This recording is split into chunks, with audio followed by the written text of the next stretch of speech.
Okay, so as I promised, I'm going to show you a couple of the things that I've completed that I've been sending my kids virtually to be able to kind of test their skills. One thing I did want to say, if you are not organizing your library in Seesaw, in your collections and using folders, you need to do that. It will help so much. It makes it so much easier to find what you're looking for and to locate those things inside your Seesaw library. So right here, I'm going to start with my interventions for math. And I have, you can see I have like writing the numbers. I have 1 to 100, 51 to 100, 1 to 50. The cool thing too is because our kids aren't in the classroom, I'll just show you this one. I'm just open it up so you can kind of see it a little bit better.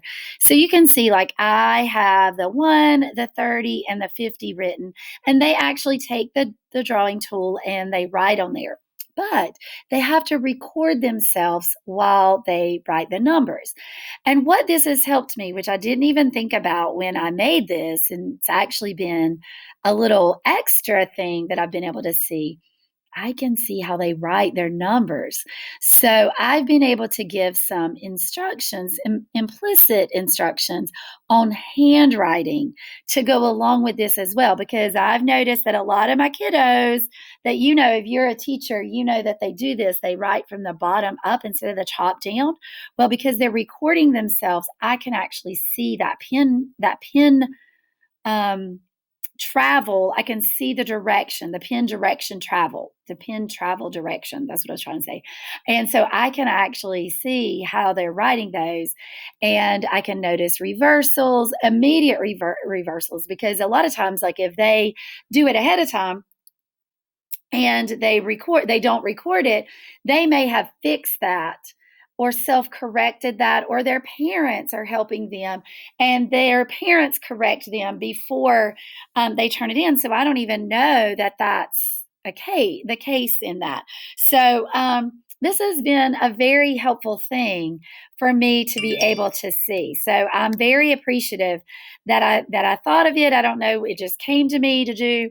So here's the skip counting without a chart, and then here's the skip counting with a chart. So all they do is they're going to count using this chart, and they just highlight the numbers as they count them. Here's the being able to just rote count. Like I just want them to call these numbers, because sometimes kids have trouble with upper, like as they get above 20, they may not always be able to call the numbers correctly. So sometimes they might see 53, but they actually say 35. So that kind of helps me with a lot of those skills as well. And I can send those to them as they get better at the skill. Same thing here, before and after, just being able to tell me the number that comes before and after each one of those.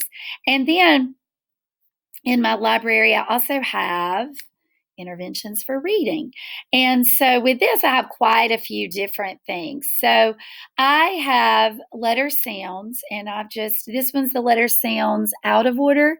So you can see they're just out of order. I have the little arrows to tell them the direction that they need to go.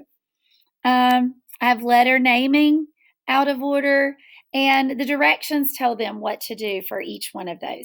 Then this is just one of the sight words list. So this one is the list 3 of the sight words. So if you can see, there's a little play button beside each one of those. So I've read that sight word, they repeat it after me, and then they write it in the blank, just a way to have some extra practice. I'm not really checking that for anything, but then after I send that to them, then I would send them the Fry word checklist, and they would actually record themselves. And here's the thing, I can tell if somebody's helping them or whispering the words, or if they're sounding those out. So then that kind of gives me a lot of indication as to how well they know those sight words. And then I have, the different alphabet. I plan on adding more of the sight words list so that they can have more of that practice. So this has been a big helper to me to be able to check off a lot of things that I would not otherwise be able to do. I also wanted to show you one more thing, or tell you one more thing. So if you are virtual, and you are having to do things in Zoom, and you don't always want to schedule a separate Zoom for each child because that's very time consuming, and sometimes schedules don't always mesh, and it's harder for them to get coincided and being able to make it work. I have a solution, or I found a solution. So inside my Zoom sessions, I actually do breakout rooms, but I break them out into individual rooms. So if there's 5 kiddos in my group, I break them into 5 breakout rooms. So then each one of them is in their own individual breakout room. I give them some skill or thing to work on while I'm in the breakout rooms. And I go to each one of those breakout rooms and assess them on different skills. So at first, I had them count to 100 for math. I sometimes will hold up flashcards that are like facts of 8 or 7, and I have them call those out to me and see how fluent they are with those. One of the things I've been doing here recently are the sight word checkoffs. So I've actually made um, I purchased many, many years ago on Teachers Pay Teachers.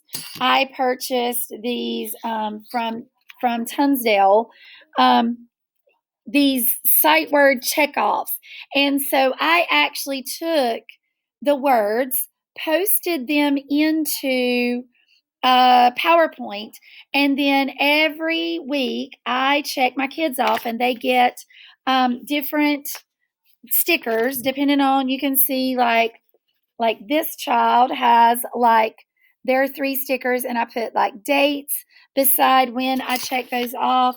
And then I've got some who have been able to check off quite a few lists.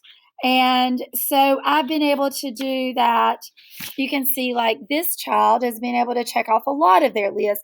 And I just put different stickers for each one of the lists. And when they get all of them, I put them in the office of their school, of like different schools. So I put them in the office, and I am able to give them a little prize, and they get that, which is really cool. So you can see what I love about these is that they have the words over here, and then they have the phrases over here. So they're able to have a little bit of fluency practice. I can tell, can they read that word in context as well as out of context. So I hope that's helpful for you. Like I said, I'm going to post the things that I've made for Seesaw, and you are welcome to share that. And it has the teacher codes in there, so you can add that to your library, and hopefully it's helpful to you.